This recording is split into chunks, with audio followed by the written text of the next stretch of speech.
काम करते हैं, थोड़ा सा बातचीत करते हैं अशोक लेलैंड के मैनेजमेंट्स और नंबर्स को लेकर। थोड़ा सा नंबर्स जब आप देखेंगे ना, आपको चीज़ें थोड़ी सी अगर आप देखें मिक्स नज़र आएंगी। वॉल्यूम्स के फ्रंट पे थोड़ा सा नंबर्स ख़राब थे, मिक्स थे। मार्जिन्स के फ्रंट पे थोड़ा सा एक्सपेंशन है, छोटा सा एक्सपेंशन है। तो इन सब चीज़ों को समझने की कोशिश करते हैं और हमारे साथ बातचीत करने के लिए mister Shenu Agarwal, MD and C Ashok Leyland के मौजूद हैं। सर नमस्कार, कार्यक्रम में स्वागत है। मैं ये देख रहा था सर, अब इन क्यू एन नंबर्स को कैसे रीड करूं, किस सीक्वेंस में रीड करूं, उसको समझने की कोशिश कर रहा हूं आपसे। और आपके वॉल्यूम्स थोड़े से स्लगिश रहे in comparison with last quarter, but आपके इसी दौरान जो मार्जिन्स थे वो थोड़े से एक्सपेंड भी हुए। थोड़ा सा ये क्वार्टर कैसा रहा आपके लिए, इसको थोड़ा सा समझाइए ज़रा पहले। देखिए, जहां तक कमर्शियल व्हीकल्स की इंडस्ट्री का सवाल है, हम काफी सेटिस्फाइड हैं जैसे Q1 गया है। लास्ट ईयर आपको याद होगा कि Q1 एक अच्छा ग्रोथ क्वार्टर था। लगभग 5% की ग्रोथ हुई थी। हालांकि इस साल Q1 में 1 से 2% की डी ग्रोथ हुई है, लेकिन कंसिडरिंग कि लास्ट ईयर एक हाई बेस पे हमारी इंडस्ट्री थी, हम उसमें ज्यादा कंसर्न नहीं है। अच्छी बात यह है कि Q2 लास्ट ईयर एक डी ग्रोथ क्वार्टर था, जिसमें काफी ज्यादा डी ग्रोथ हुई थी, लगभग 15% की।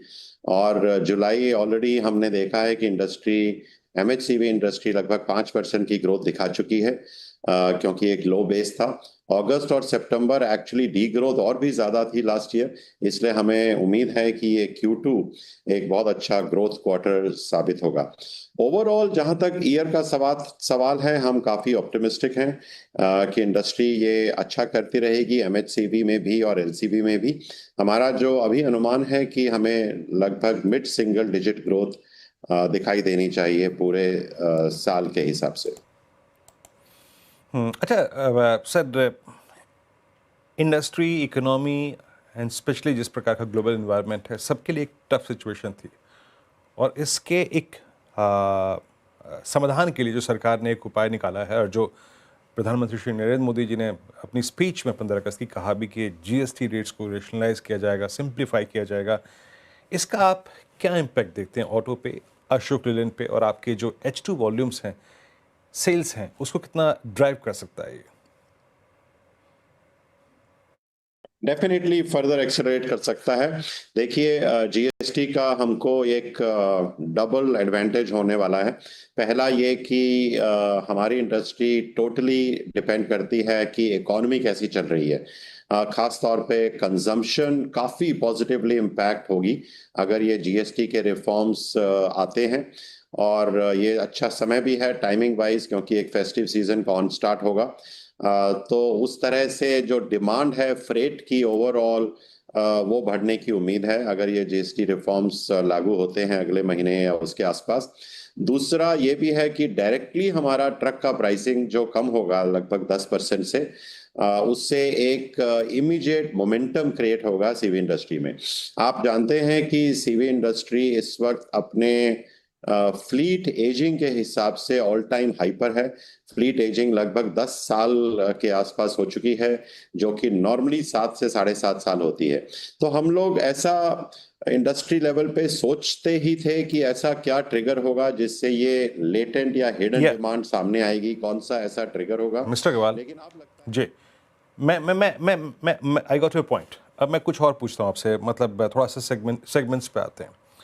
आपकी जो अंतर्राष्ट्रीय ऑर्डर बुक है, जो ग्लोबल मार्केट से जो आपके ऑर्डर्स हैं, इंटरनेशनल ऑर्डर्स, वो किस क्वांटम में इस वक्त, वहाँ पे आउटस्टैंडिंग पोजीशन क्या है? और साथ ही साथ डिफेंस ऑर्डर बुक आपकी इस वक्त कैसे प्रोसीड कर रही है? वहाँ पे आउटस्टैंडिंग जो ऑर्डर्स हैं वो कितने हैं? देखिए, इंटरनेशनल ऑपरेशंस में हमने काफी अच्छी ग्रोथ की है, लगभग 29% की। अगर आप हमारे पिछले 3-4 क्वार्टर्स देखें तो हमारी ग्रोथ हमेशा ये 25-30% के आसपास या उससे ज्यादा रही है। और हमें लगता है कि अभी बहुत पोटेंशियल है हमारे इंटरनेशनल ऑपरेशंस में, इंटरनेशनल बिजनेस में।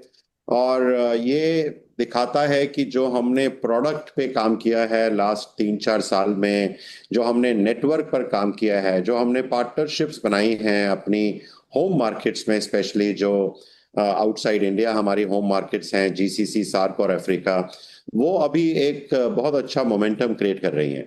आने वाले समय में भी इस साल में जो हमारा ओवरऑल लक्ष्य है वो कम से कम 20 से 25% ग्रोथ का है एक्सपोर्ट्स में। 29% पहले क्वार्टर में हमने हासिल की है ग्रोथ, तो उससे हमारा भी कॉन्फिडेंस अच्छा बना है। जहां जी। तक अच्छा, एक डिफेंस सर, बिजनेस की सवाल है, हाँ, डिफेंस सर, एग्जैक्टली डिफेंस पे क्या आपके ऑर्डर की स्थिति क्या है?